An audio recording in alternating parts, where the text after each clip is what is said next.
Hablemos de la reforma penal en el Distrito Federal.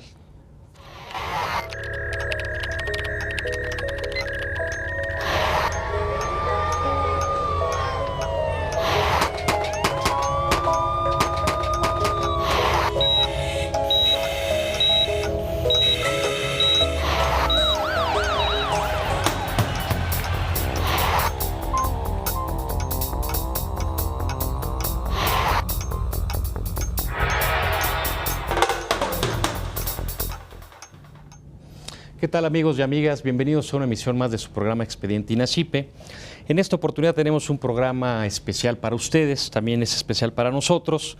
Recientemente cumplimos 2 años al aire y hoy conmemoramos el programa número 100. Y qué mejor manera de festejarlo que teniendo un invitado como el que nos hace el honor de estar hoy en el estudio, que es Miguel Ángel Mancera Espinosa, Procurador General de Justicia del Distrito Federal. Bienvenido, procurador. Muy buen día. El procurador Mancera, es licenciado y doctor en Derecho por la Universidad Nacional Autónoma de México, especialista en Derecho Penal por las universidades de Salamanca y de Castilla-La Mancha en España. También tiene un máster universitario por la Universidad de Barcelona en coordinación con la Universidad Metropolitana de México. Ha sido profesor y lo es de distintas universidades como la Autónoma de Baja California, la Universidad Autónoma de México, el Instituto Tecnológico Autónomo de México, ITAM, también del Instituto Nacional de Ciencias Penales, donde también es integrante del Comité de Doctorado, autor de varias obras, entre las que podemos citar La tentativa en el Código Penal para el Distrito Federal, el nuevo Código Penal para el Distrito Federal comentado, la Comisión por Omisión en el nuevo Código Penal para el Distrito Federal, entre otros. Bienvenido, procurador. Muchas gracias. Bueno, y comentamos precisamente el cargo que actualmente ostenta Miguel Ángel Mancera Espinosa. Creo que es uno de los más complicados a los que puede acceder algún hombre o una mujer en nuestro país, tal vez la ciudad más grande del mundo, y precisamente con base a esas dimensiones, igualmente la problemática en materia penal suele ser muy compleja. Y precisamente el procurador está cumpliendo poco más de 1 año en el cargo. Y para empezar, procurador, me gustaría que nos comentaras un poco cómo ha sido esta experiencia de ser el titular del Ministerio Público en tal vez la ciudad más grande del mundo. Sí, cómo no. Bueno, definitivamente ha sido todo un reto porque nos ha tocado un momento complicado, ha tocado un momento difícil por varias situaciones. Primero porque la encomienda a partir de nuestra llegada surge de un tema coyuntural, que es el tema News Divine. Segundo, porque este tema propició precisamente una instrucción del jefe de gobierno en el sentido de transformar la Procuraduría, de darle un giro a la Procuraduría. Además de ello se sumaron los factores que la propia economía y que la situación mundial y que del propio país está generando en el aumento de violencia y de actividad delincuencial. Todos estos factores vinieron a presentarnos un escenario complicado, complejo, para la transformación, para la operación y para el combate a la delincuencia en el Distrito Federal. Sin embargo, creo que en los pasos que se han ido dando, los temas que se han ido abordando, la programación que se planteó, ha ido permitiendo que la Procuraduría vaya tomando algunos cauces muy concretos. Por ejemplo, el camino hacia una policía investigadora. En la actualidad nosotros estamos teniendo policías egresados con cédula profesional y con las certificaciones que implican los retos de una capacitación a nivel licenciatura. Actualmente nosotros estamos planteando ya con la aprobación de la Asamblea Legislativa del Distrito Federal un cambio a la estructura misma de la Procuración de Justicia y un cambio a las diferentes nomenclaturas para pasar entonces sí a lo que buscamos, a una policía investigadora. Las detenciones en lo que llevamos ahora de gestión se han visto verdaderamente rebasadas de otros tiempos porque pues, la policía está muy comprometida. El trabajo ha sido coordinado, hemos tenido ya muchas experiencias con la propia federación del trabajo que se puede lograr cuando conjuntas los esfuerzos y además una situación muy particular, el tramo que tiene que ver con el proceso penal. Es decir, el cuidado que nosotros estamos poniendo en el tramo que acompaña al proceso penal. porque no basta solamente presentar y no basta solo consignar y después decir, bueno, pues ya será la suerte del proceso el que lo decida.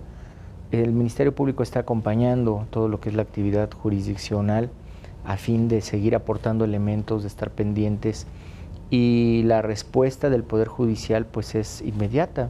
Se logran sentencias muy importantes, se logran condenas, se mejoran los promedios, los porcentajes, las estadísticas en cuanto a resultados ya en proceso penal. Entonces yo creo que el asumir este cargo pues trae como consecuencia solamente buscar cuáles son todos esos puntos en donde la Procuraduría no está o no estaba dando la respuesta que exigía o que sigue exigiendo todavía la ciudadanía. ¿Y los retos, procurador, de aquí a que termine el periodo de jefe de gobierno? Pues yo creo que los retos son muchísimos porque tenemos que poder conjuntar todos los esfuerzos de los trabajadores, de toda la fuerza trabajadora de la Procuraduría para llegar efectivamente al punto de rendimiento óptimo de la policía en el plano de policía de investigación. Esto se viene a sumar con la reforma, esta reforma macro constitucional que implica que todos los estados y el Distrito Federal en su momento tengan que estar en el esquema de los juicios del sistema acusatorio. Obviamente no escapa la Procuraduría, no escapa la Policía y no escapa el Ministerio Público. Nosotros en ese punto también ya estamos trabajando ahora en el rubro de la capacitación y vamos a empezar a trabajar en el rubro de la planeación y programación para finalmente llegar a la fase ejecutiva.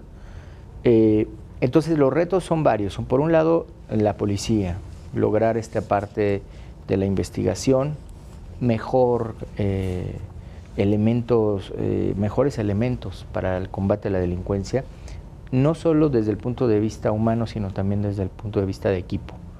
Estamos constantemente buscando las renovaciones del equipo porque tenemos una policía que actúa todos los días en la calle, todos los días se está enfrentando a la delincuencia. Lo primero que hicimos fue cambiarle las armas a quienes estaban utilizando todavía en esta época y a estas fechas revólveres. Entonces no podemos permitir que nuestros policías estén enfrentando a delincuentes con revólveres, con 6 tiros, ¿no? Muy bien equipados. Cuando ellos están bien equipados. Entonces lo primero que estamos haciendo es dotarlos de un equipo correcto, de un equipo acorde a la época, a los avances tecnológicos. Lo segundo es comprar mucho más tecnología para la investigación. La policía ha dado resultados muy importantes, por ejemplo, en el área informática. Se pudo detectar una red de pornografía infantil a través de la investigación de la policía informática.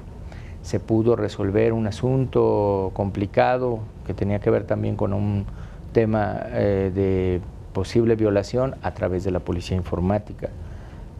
Varios asuntos de estas áreas de investigación específica de la policía. En la otra parte, el otro reto fundamental es el de la atención al público, porque este siempre ha sido un talón de Aquiles de la Procuraduría. El que te tarden mucho tiempo en atender, el que no te den el resultado, que no te citen, que no lleguen los peritos, todo este esquema. Entonces, estamos trabajando en el nuevo modelo de atención de la Procuraduría. Estamos renovando los espacios físicos, adecuándolos a este nuevo modelo de atención y utilizando también la tecnología. ¿En qué sentido? El primer avance que dimos fue Ministerio Público Virtual, es decir, desde la casa, desde la oficina, desde una terminal de computadora, puedas realizar 2 tipos de trámites. El primero que tiene que ver con la denuncia de hechos concretos que están ahí enlistados y que han sido rebasados porque ya nos han denunciado incluso hasta un tema de un secuestro en el que se intervino a través de este sistema. Pero también el otro, el que tiene que ver con las constancias de hechos, es decir, cuando alguien extravía un documento o quiere dejar constancia, se lo piden como requisito para poder expedir ¿Eso ya se puede hacer desde casa? Desde casa se puede hacer. Hay que acudir, sí, pero para que te pongan el sello nada más, porque pues si no cualquiera podría decir que para se extravió. verificar que la persona que lo solicitó es efectivamente quien una desea, verificación de identidad muy rápida. El trámite en total desde que llenas el formato en un tiempo normal no te debe llevar arriba de 8 minutos y llegar a la unidad especializada en la agencia otro tanto igual. Con la opción de que tú puedes escoger por donde vayas a circular ese día, puedes escoger dónde quieres ir a poner tu sello. Esa es una parte importante. La otra parte tiene que ver con un programa que acabamos de tener un reconocimiento muy particular del Instituto de Información del InfoDF, porque transparentamos las detenciones.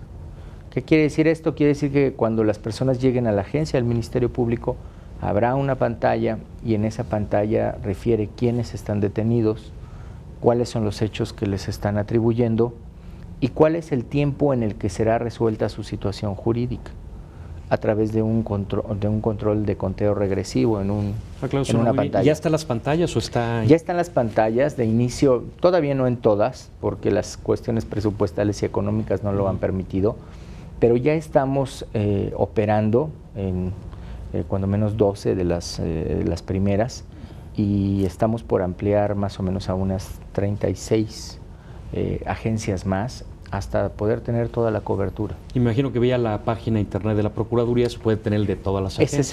Esa es la segunda fase en donde ya vamos a poder subir a la página de internet y donde ahí se va a poder ver, porque estamos muy claros de que se puede trabajar de manera transparente, no hay necesidad de hacer nada que bloquee la información. Porque muchas veces en principio ese era un gran problema para la gente que de pronto la tenía, no sabían ni dónde estaban. No sabían dónde estaban, era un coto de poder además para quienes estaban en el turno, dar o no dar información, se volvía luego un posible tramo de corrupción y es tan simple y tan sencillo como que vean la pantalla, efectivamente ahí está la persona y efectivamente es el tiempo que queda para que se resuelva su situación jurídica. Una vez que es resuelta la situación jurídica también se deja un aviso hacia dónde se consignó, si es que fue consignado, reclusorio tal, para que los familiares puedan acudir hacia dónde se fue. Muy bien, procurador.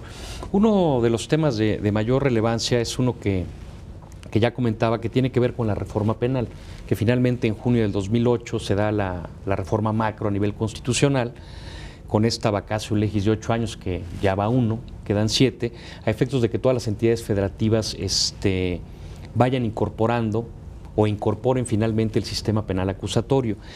Antes de hablar propiamente del Distrito Federal, procurador, a mí me gustaría que me diera su opinión general de esta reforma penal, que evidentemente se ha hablado de aspectos positivos, se ha hablado de aspectos negativos, de si va a entrar o no en nuestra idiosincrasia, en nuestro sistema, si es acorde a nuestra tradición jurídica. ¿Cuál es su opinión en términos de la reforma macro?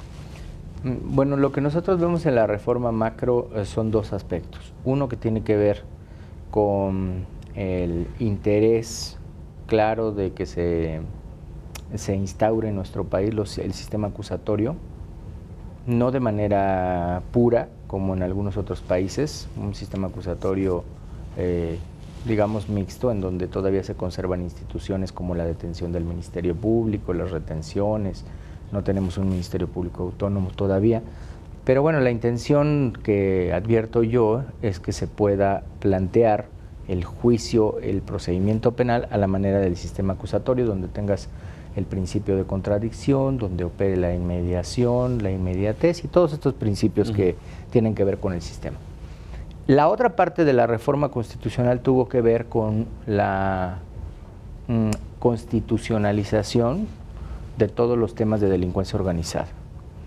Todo lo que venía siendo tema posible de amparo por parte de las organizaciones delictivas en contra de actuaciones del Ministerio Público o de resoluciones judiciales, se sube a la Constitución y bueno, pues eso deja claro que no puede ser inconstitucional lo que esté planteado ya por la propia Carta Magna. Aquí, señor procurador, tenemos que hacer un corte que es muy breve y ahorita volvemos a platicar de estos temas. No se vaya, regresamos.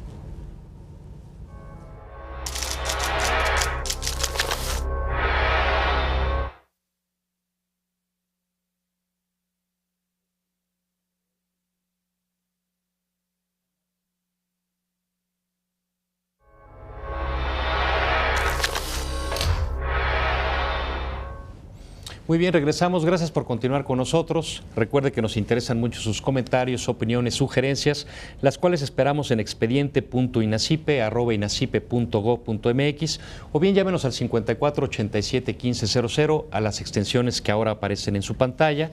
Le recordamos que estamos con Miguel Ángel Mancera Espinosa, Procurador General de Justicia del Distrito Federal, hablando de distintos tópicos de materia penal en el Distrito Federal y muy particularmente sobre la reforma penal. También queremos poner a su consideración el último número de la revista Iter Criminis, revista de ciencias penales editada por el Instituto Nacional de Ciencias Penales, que contiene distintos temas relativos a tópicos penales. Muy en particular se ha referido en las últimas ocasiones a precisamente la reforma penal constitucional. Tenemos algunos de estos para usted. Si le interesa, llámenos y con gusto le haremos llegar uno de ellos. Procurador, estábamos hablando de los 2 puntos que a su juicio contiene la reforma macroconstitucional y me gustaría ahorita por lo pronto quedarme con el primero, que es la intención de implantar el sistema penal acusatorio. En términos generales, ¿cómo ve usted la implantación de este sistema? ¿Es adecuado? ¿Va de acuerdo a esa tradición jurídica? ¿Va a solucionar los problemas que queremos resolver? Bueno, yo creo que la intención es muy buena. Creo que el buscar una amplificación o una extensión de la certeza jurídica, de la seguridad jurídica, de las garantías del procesado, pues siempre será una buena intención. Lo que nosotros tenemos que cuidar y vamos a cuidar mucho en el Distrito Federal es que la experiencia que ya se ha dado en otras latitudes, tanto del extranjero como de la propia República, pues sea aprovechada y la tomemos para que salgan bien las cosas. Creo que la vacacio de 8 años, nosotros si no tomaremos todo, bueno, pues lo que sí tenemos que hacer es una programación y una planeación muy importante. Hay que tener una instancia coordinadora, hay que tener una instancia ejecutora, hay que hacer previsiones económicas, presupuestales también muy importantes, porque implementar el sistema acusatorio no solamente es en las mismas instalaciones, ahora todos llevamos sistema acusatorio. Implica instalaciones. Implica las salas de juicios orales. Salas de juicios orales, implica áreas de detención diferentes, implica capacitaciones particulares, implica esta transición en donde seguramente habrá que continuar con el procedimiento anterior e ir implementando el procedimiento nuevo. Lo que obviamente trae un desfase de tu mecánica, de tu ingeniería del día a día. Tendremos ministerios públicos que tendrán que empezar a trabajar con el sistema acusatorio y otros que tienen que seguir con la misma mecánica que han venido trabajando. Tendremos jueces que serán de sistema acusatorio y jueces que tendrán que seguir depurando y trabajando los expedientes. Y eso va a durar algunos años, ¿verdad? Eso va a durar algunos años, pero además tenemos que probar. Yo creo que una de las partes importantes en este trabajo es el trabajar o el implementar el sistema acusatorio a través del criterio de los delitos. Yo creo que hay que empezar a trabajar con un cierto grupo delictivo, con cierto grupo de los previstos en el Código Penal y después ir hacia otra evolución, porque cambiar todo de un golpe creo que sería muy, muy delicado. Sería muy complicado, sería un cambio de la noche a la mañana. Yo creo que primero hay que empezar a trabajar con ciertos delitos y después pensar en emigrar. Para probar el sistema. Así es.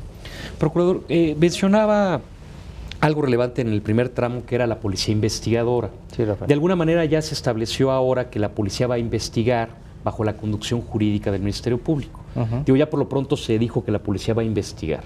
¿Cómo debe ser la relación ahora de la policía investigadora, la policía ministerial o como se le denomina en cada entidad federativa con el Ministerio Público? ¿Cuál sería ese esquema de colaboración ideal? Bueno, lo que yo advierto en esta parte de la obligación de investigar es precisamente tomando como base el Ministerio Público. Esa parte no cambia en la Constitución, sino creo que hay un reforzamiento en donde dice bajo la conducción y mando, ¿no? del Ministerio Público. Entonces el Ministerio Público le da qué es lo que quiere que investigue y a partir de ahí la policía puede empezar a tener sus expedientes, sus evidencias, todo lo que se requiera. Para eso necesitamos obviamente la capacitación de la policía y la capacitación e interacción con el Ministerio Público. Ahora recién que tuvimos este caso de los delitos cometidos a través del ciberespacio, hubo una interacción muy importante porque la policía investigó en su campo, en su área de acción, en su campo cibernético, pero necesitó la interacción con el Ministerio Público porque hubo que solicitar autorizaciones judiciales, hubo que solicitar ampliaciones de autorizaciones judiciales para poder tener intervención de comunicaciones privadas, ¿no? Entonces, es una interacción importante que una vez que ya se ha dado el tema de continuar con la investigación y autorizadas incluso las conductas simuladas, entonces ya es un tramo de la policía. Eso lo lleva solo la policía hasta que regresa otra vez al Ministerio Público y le dice, oye, tengo toda esta evidencia, ¿te sirve o no te sirve? ¿No? Ya para viene caso, el análisis jurídico y entonces el Ministerio Público le dice, oye, tienes que investigar más en relación a este otro tema, voy a solicitar autorización al juez. Entonces se trata de que la policía investigadora de alguna manera recabe la evidencia, de alguna manera arme un caso y ya lo ponga a consideración del Ministerio Público, quien si estima que ya contiene los elementos necesarios, entonces ya va para la consignación, ¿no? Así es. ¿Cómo se está preparando esta policía investigadora, que ya lo mencionaba Procurador, en el Instituto de Formación Profesional? Bueno, nosotros en el Instituto de Formación lo que tenemos es precisamente una capacitación que en aula es de 1 año.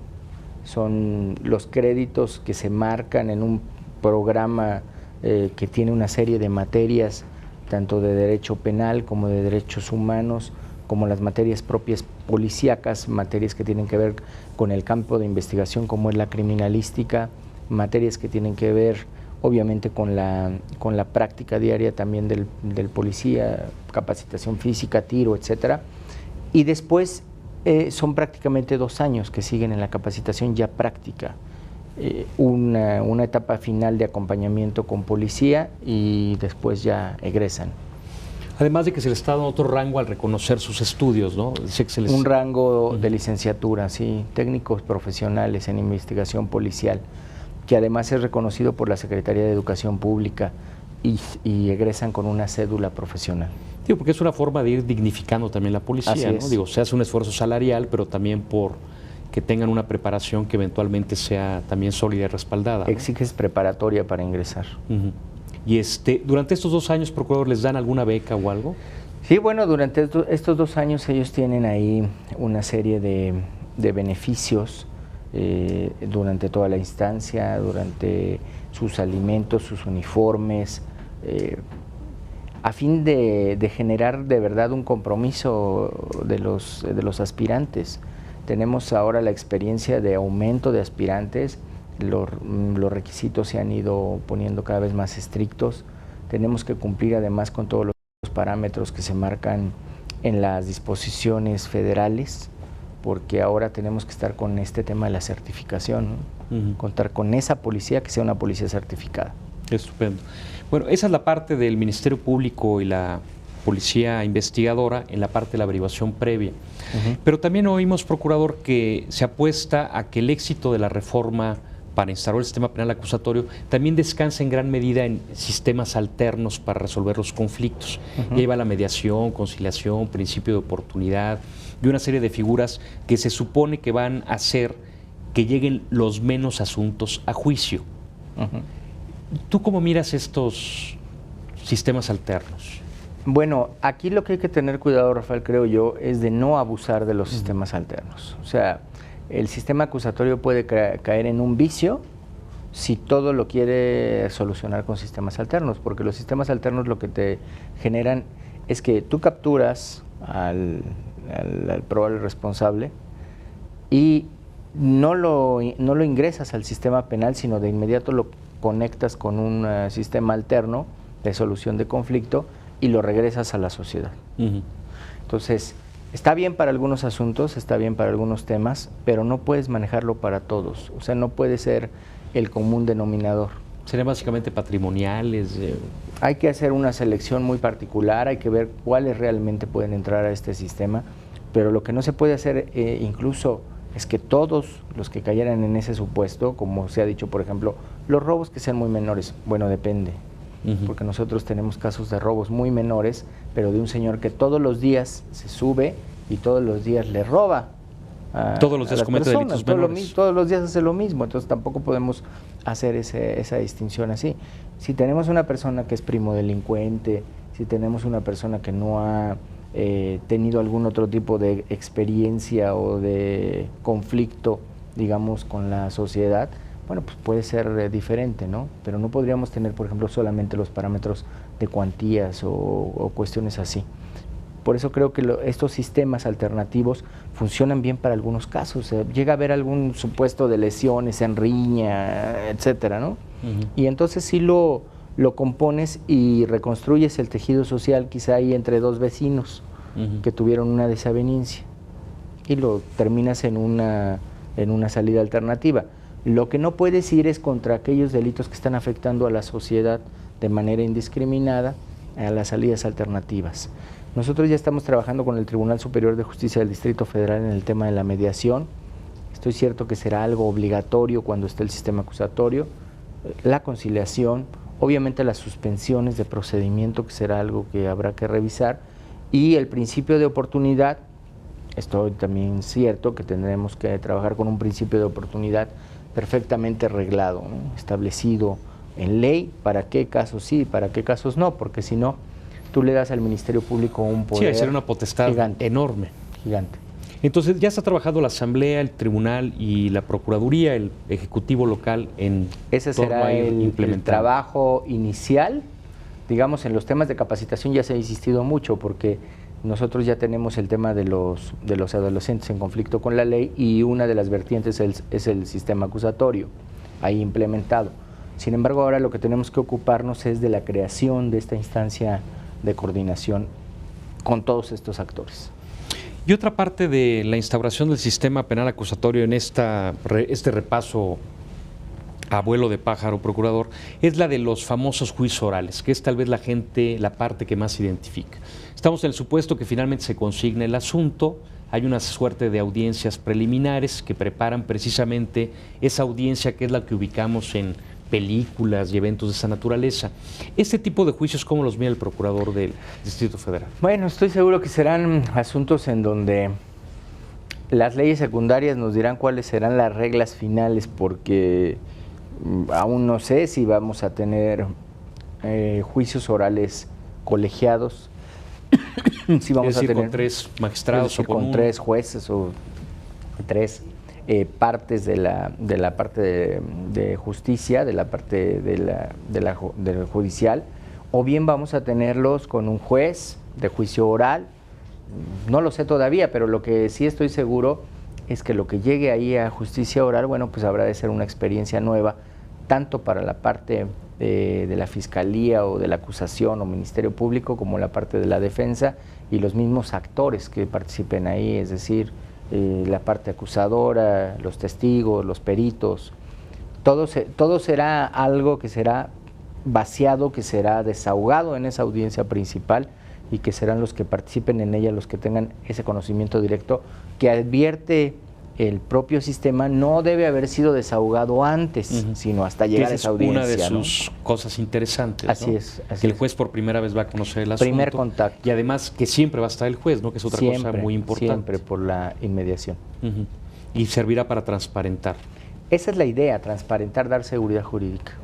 Y que el acusado conozca al juez y sepa por qué finalmente lo sentenciaron. Que siempre esté en contacto con él y que el juez de viva voz conozca cuál es la perspectiva del acusado, de los testigos y de todas las pruebas que se desahoguen ahí. Claro, y todo en vivo. Procurador, otro aspecto relevante de esta macroreforma del 8 de junio del 2008 es precisamente la parte relativa a delincuencia organizada, que también ha causado controversia, porque son figuras precisamente que por ser excepcionales eventualmente generan este tipo de conflicto. ¿Cómo mira el Procurador General de Justicia Federal estas normas en particular en torno a la delincuencia organizada? Bueno, yo creo que son obviamente las reacciones más agresivas que puede tener el Estado en contra de algún grupo en particular. En este caso, el grupo en particular es el grupo de aquellos que hacen del delito su forma de vida, ¿no? De la delincuencia organizada. Esta delincuencia organizada que tiene la característica de permanencia O sea, no estamos hablando de alguien que ocasionalmente se reúne y quiere cometer un delito, sino estás hablando de permanencia. Esta permanencia, además, enfocada a los delitos más graves, los delitos más severos. Sí, los que más lesionan a la sociedad. Los que más lesionan a la sociedad. Entonces, por eso creo yo que se plantea esta reacción que es igualmente agresiva. Ya hemos dicho en varios foros que nosotros advertimos ya la coexistencia desde hace tiempo en nuestro país de dos sistemas penales diferentes. El sistema penal que es para el común de la delincuencia y el sistema penal que es para la delincuencia organizada. Este sistema penal que es para la delincuencia organizada es un derecho penal más agresivo, más duro, más contundente que el derecho penal normal. Es un derecho penal que te permite varias cosas. Te permite sanciones elevadas, aun cuando no tienes delitos consumados. Esto quiere decir, llega a sancionar incluso la preparación del delito. Es un derecho penal que te permite que las condenas o que las penas por esas actividades preparatorias sean a veces mucho más graves que los propios delitos consumados. Es un derecho penal que, aparte de esto, te permite una reducción de garantías en el ámbito procesal. Lo que normalmente no se daría en un proceso penal, en este sí se permite. Por ejemplo, lo que son los testigos protegidos, lo que es la denuncia sin conocer la identidad del denunciante, una serie de intervenciones telefónicas, de comunicaciones privadas, que son mucho más agresivas que lo que pudiera ser un tratamiento normal del derecho penal. Obviamente, entonces estás hablando de un derecho penal de excepción o de un derecho penal que a mí no me gusta decir derecho penal de excepción por todo lo que implica, sino diría de un derecho penal especializado. Un derecho penal especializado en el combate. Este es el punto importante. Estas leyes, esta parte de la delincuencia organizada, se han visto desde la óptica del combate. O sea, no es una ley que tiene el enfoque social de la época de Dorado Montero, en donde te dice, el Código Penal es para darle seguridad a la ciudadanía de por qué lo van a acusar. Es para darle seguridad de cuánto será su pena. Es decir, es como el Código de Protección Social, ¿no? En esa idea. Sí, cambia el enfoque totalmente. Aquí no. Aquí lo que te dice la ley es ley contra la delincuencia. O sea, es una ley de combate, de lucha, de guerra. Las penas obviamente son muy altas. Yo creo que incluso, yo lo veo así, incluso cambia el paradigma de la función de la pena con este derecho. ¿Aquí qué es castigar? Es castigar. No porque lo diga yo. ¿Tiene su concordancia también con las prisiones de máxima seguridad? Por ¿no? supuesto.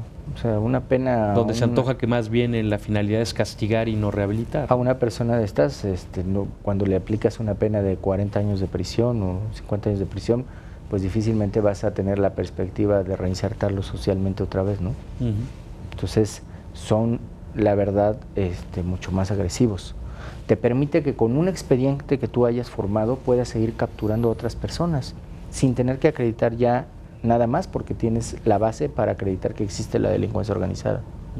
Entonces son muchos los tramos que nos permiten hablar de lo que refirió en su momento Jacobs como derecho penal del enemigo, y que ha venido desde hace mucho tiempo, desde que el Estado ha querido combatir a muchos diferentes tipos de grupos, ¿no?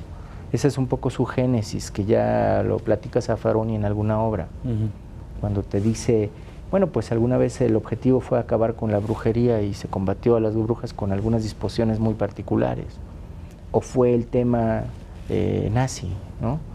El punto acá es que nosotros sepamos darle seguridad jurídica a este tipo de disposiciones, porque si no, sí puedes caer en una disposición muy agresiva. Sí, y no abusar de ellas para lo que no sea delincuencia organizada, Así ¿no? es. Que también la tentación puede estar ahí. Así es. Figuras como el arraigo, procurador. Figuras como el arraigo. Yo creo que el arraigo es una figura que es de mucha utilidad, visto ya en la práctica, bajo la modalidad que se quiera, que si tiene que permanecer en su casa, esas discusiones, yo no estoy en contra de ese tema. Lo que sí creo es que es una figura importante. Es una figura importante porque Lo cierto es que cuando la investigación llega a un nivel de profundidad en donde llega a hacer contacto con quien cometió el delito, la reacción natural humana es de evadir, de huir. Entonces, es muy importante el arraigo. Si no existiera la figura del arraigo, muchas personas no se volverían a presentar o a aparecer en un proceso penal. Y sobre todo en materia de delincuencia organizada, ¿no? Fundamental. Que tiene toda la posibilidad de infraestructura para de pronto poderse trasladar de un lugar a otro. No habría proceso si no tuvieras esa figura del arraigo. Testigos protegidos, que también ha sido una figura. Los testigos protegidos sí creo que es un tema que hay que revisar muy bien y hay que darle mucha certeza jurídica, porque sí se puede llegar a malentender, se puede llegar a poner mucho el dedo en la llaga en la tela de juicio de la veracidad del testigo. El problema es cuando tú llegas a utilizar al mismo testigo protegido en muchos procesos y aparece casi como un comodín, ¿no? En países en donde, bueno, es el mismo testigo protegido, el mismo testigo protegido, el mismo testigo protegido, bueno, pareciera que ese señor conoce la historia delincuencial de todo el país. El testigo protegido, creo que la esencia es de alguien que primero, de manera espontánea, conoce los datos, empieza a platicar y sobre esa marcha se le dan las seguridades de su protección. Porque teme ser razonadamente sobre su vida, ¿no? Así que pueda suceder eso. Sin embargo, bueno, debe de haber un momento en que se pueda conocer el por qué él tiene esos datos, ¿no? Eso porque si no los defensores, ya alguna vez había una tesis de una funcionaria del Poder Judicial Federal en ese sentido, en que era absolutamente inconstitucional el testigo protegido. Sí, porque se queda sin elementos de defensa. Pero con la reforma penal, digo, eso fue superado, porque ahora la reforma te dice que incluso puede haber un acusador o un denunciante que se protejan sus datos. Claro, y eso ya es constitucional. Procurador, ahorita tenemos que ir a un nuevo corte, es muy breve, no se vaya, regresamos.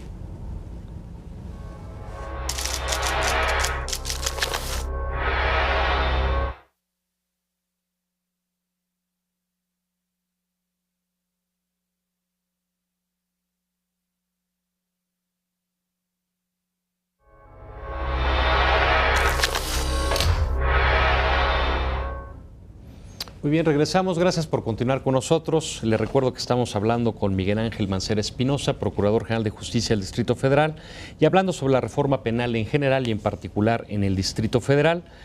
Y recuerde también que nos interesan mucho sus comentarios, opiniones, sugerencias, los cuales esperamos en expediente.inacipe@inacipe.gov.mx o bien llámenos al 54 87 1500 a las extensiones que ahora aparecen en su pantalla. Procurador, hablábamos en la sección anterior sobre delincuencia organizada, sobre arraigos, sobre testigos protegidos, y también hay una ley interesante que el Distrito Federal entró en vigor en el Distrito Federal ya hace algún tiempo, que es la Ley de Extinción de Dominio. ¿Qué tan eficaz es una ley de estas para atacar a un tipo de delincuencia como la organizada?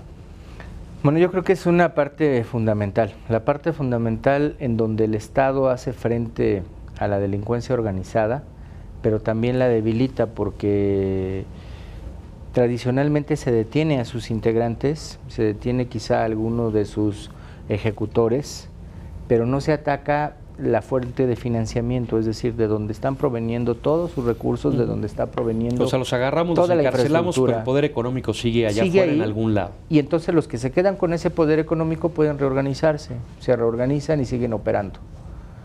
Es muy importante entonces que el Estado pueda, de manera efectiva y fuera del proceso penal, realizar un ataque frontal contra sus bienes. Esta idea que se trabajó en otros países, que inició hacia el lado de Sudamérica, creo que es muy importante que la hubiera planteado ya el Distrito Federal en principio y después también en el esquema federal que se adoptó en la propia reforma constitucional.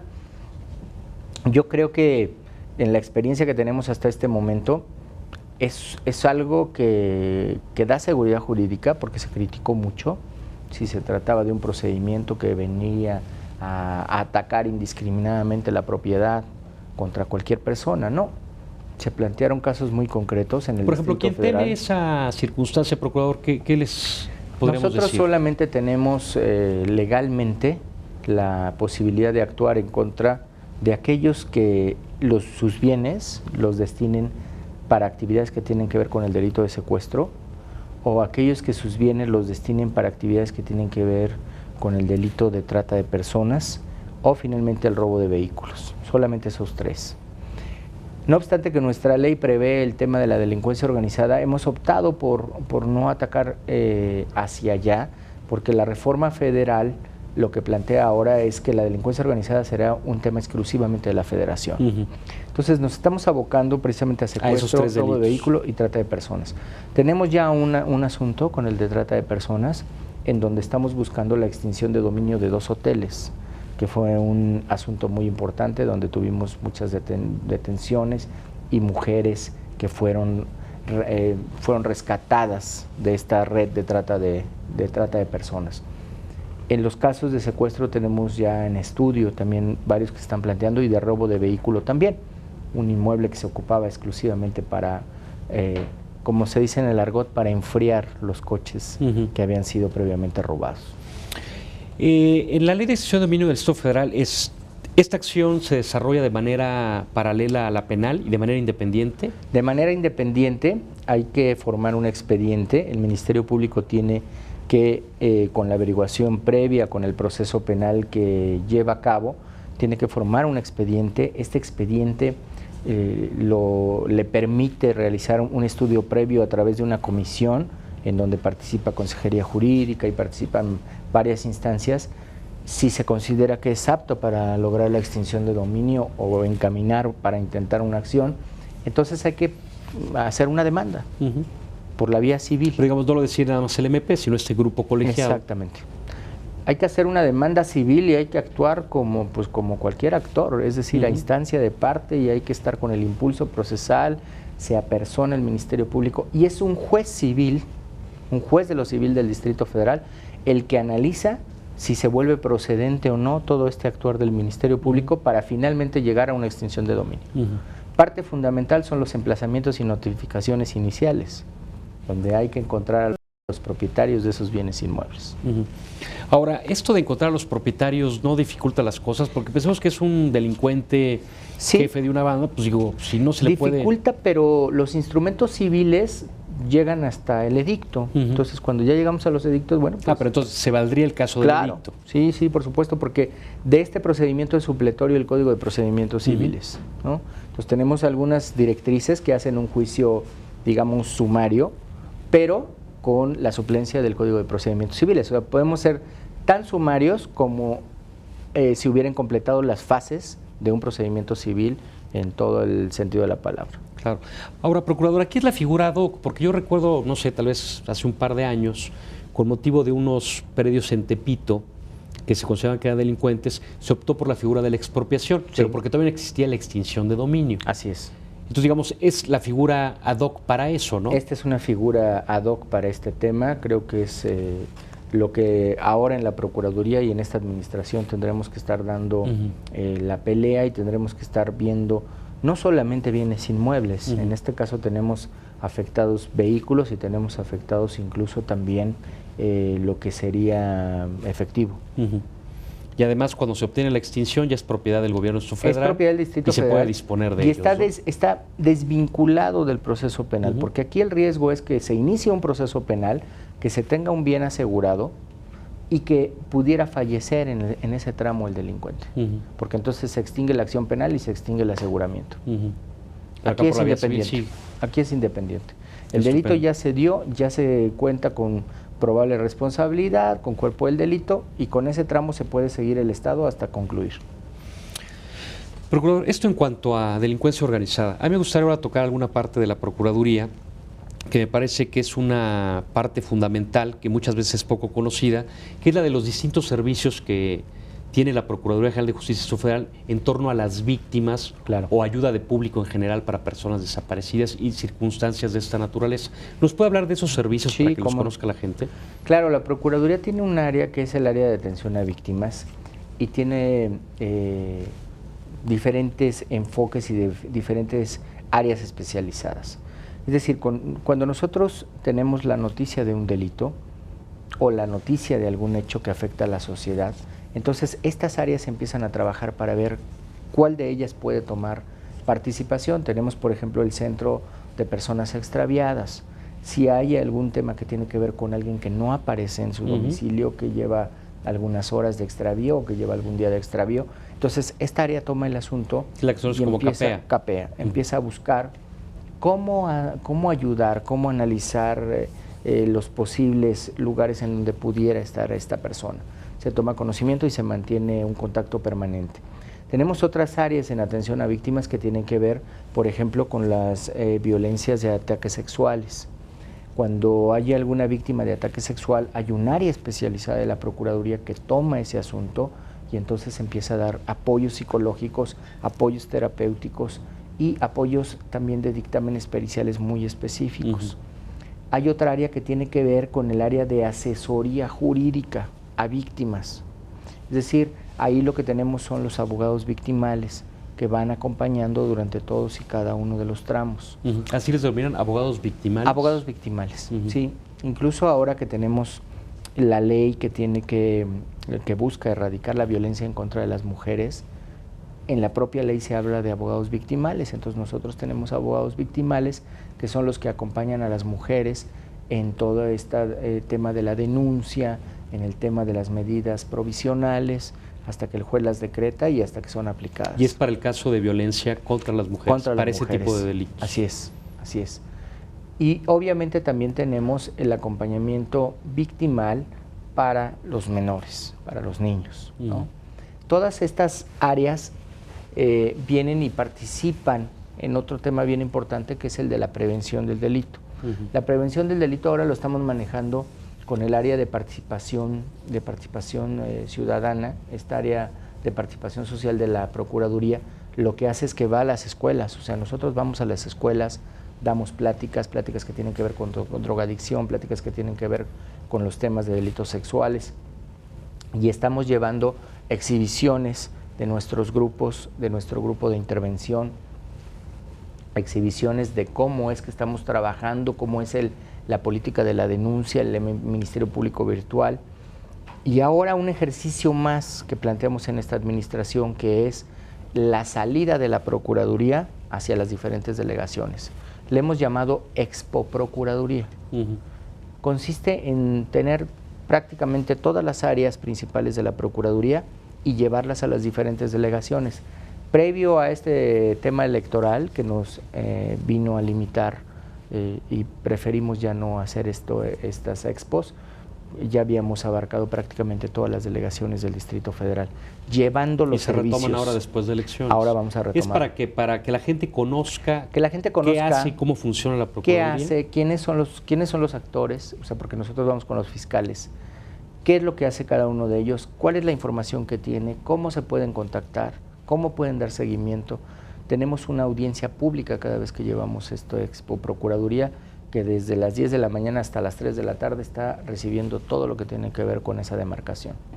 Pues es muy interesante porque se considera que las instituciones son eficaces en la medida que la gente sepa para qué funcionan, ¿no? Y muchas veces hay un desconocimiento de la gente qué hace exactamente una autoridad y qué hace la otra. Y ese es grande el desconocimiento, lo hemos encontrado, lo hemos detectado. Ahora, en ese caso, las Secretarías de Seguridad Pública y las Procuradurías normalmente padecen de eso, ¿no? Y no me refiero al caso del Distrito Federal, sino en general. Porque en sentido estricto la intervención de la Procuraduría se debe dar cuando se comete un delito, ¿no? Y muchas veces la ciudadanía ubicamos que la prevención se la achacamos también a la Procuraduría, ¿no? O sea, se comete un delito y le achacamos a la Procuraduría la comisión de ese delito cuando estrictamente corresponde a otros órganos, ¿no? Sí, aquí lo que nosotros ¿Cómo se lucha con esa parte? Porque bueno, es que nosotros no hemos querido dejar descubierta esa parte de la prevención porque la creemos muy importante. Esta parte de la prevención se vuelve fundamental en la medida en que nosotros podamos llegar a los focos o a los núcleos sociales verdaderamente receptivos. Por eso hacemos mucho trabajo en las escuelas, por eso les presentamos en las escuelas lo que es el Ministerio Público, lo que es la policía, lo que es la policía judicial, contra quiénes estamos peleando, contra quiénes estamos luchando. La recepción ha sido muy interesante, la verdad, el trabajo ha sido muy interesante porque además tenemos mucha captación de servicio social, en donde ellos ya quieren interactuar también con nosotros. La sociedad civil procuradora ha tenido cada vez mayor relevancia en grupos organizados, precisamente para trabajar con las autoridades y también demandar de las autoridades una mayor eficacia en torno a problemas de seguridad. ¿Cómo la mira usted? ¿Es una participación o una coadyuvancia real? ¿Apoyan? ¿Debemos seguir en esa vertiente? Sí, yo creo que sí. La verdad hemos tenido interacciones muy importantes ahora con todos los temas de la participación. El jefe de gobierno, en el inicio de su gestión, hizo un cambio muy importante en el Consejo Ciudadano de Seguridad Pública y Procuración de Justicia del Distrito Federal. Este era un consejo que venía funcionando como una AC, como cualquier AC. Sin embargo, lo que buscó el jefe de gobierno fue dar como mayor fuerza, mayor presencia. Este consejo ahora es parte de la administración, está dentro de los esquemas de administración pública, y la parte importante es que el consejo tiene facultad para solicitar información a la Procuraduría, a la Secretaría de Seguridad Pública o a la propia Consejería Jurídica, participar en programas, proponer, es decir, ya tiene fuerza. Y está integrado por gente de la sociedad, o sea, por consejeros de la sociedad, los que te están evaluando, los que te están observando, los que te están instando, los que están proponiendo, y es una interacción muy importante, y ahora lo vemos con todas las demás agrupaciones que se unen a estos temas. No puedes tú estar al margen de lo que es el observatorio ciudadano, el ojo del ciudadano, el ojo social, sino tienes que estar en un esquema de rendición de cuentas y programático acerca de lo que vas a trabajar. Sobre todo que ya es parte orgánica del gobierno federal. Procurador, estamos llegando casi al final, pero me gustaría conocer su opinión sobre algo que usted comentó al principio del programa, el Ministerio Público Independiente, que la institución del Ministerio Público sea independiente de los poderes ejecutivos. Bueno, en el esquema del sistema acusatorio se plantea que para que este funcione, cuando son sistemas acusatorios puros, debe de ser independiente. ¿Por qué? Pues porque trabaja con el principio de oportunidad, porque trabaja con todos los temas de las salidas alternativas, porque pues lo ideal es que ahí fuera un esquema puro del Ministerio Público. Y hacia allá debemos avanzar. ¿Sería pues yo creo que sí, al mediano plazo? Yo creo que es a mediano plazo. Yo creo que tenemos que primero que encontrar una sola voz. Yo no advierto una sola voz en los planteamientos que se están haciendo de la reforma del sistema acusatorio. Por el contrario, creo que todavía no tenemos muy claras algunas de las figuras procesales, y bueno, pues ha habido adelantamientos o ha habido planteamientos ya legislativos que creo que después van a tener que ser revisados. Una vez que tengamos toda esta experiencia bien andada, entonces habría que analizar la posibilidad de la autonomía del Ministerio Público. Muy bien, sin duda un tema muy interesante. Y pues hemos llegado al final. Procurador, yo quiero agradecerle mucho que nos haya acompañado en este programa, además muy significativo, el número 100, a poco más de 2 años de haber iniciado esta experiencia aquí en el canal judicial, y pues ha sido un gusto tenerlo por acá. El gusto es mío, Rafael, muchas gracias. A ustedes gracias por su atención, nos esperamos aquí el próximo lunes en punto de las 7 de la noche. Gracias.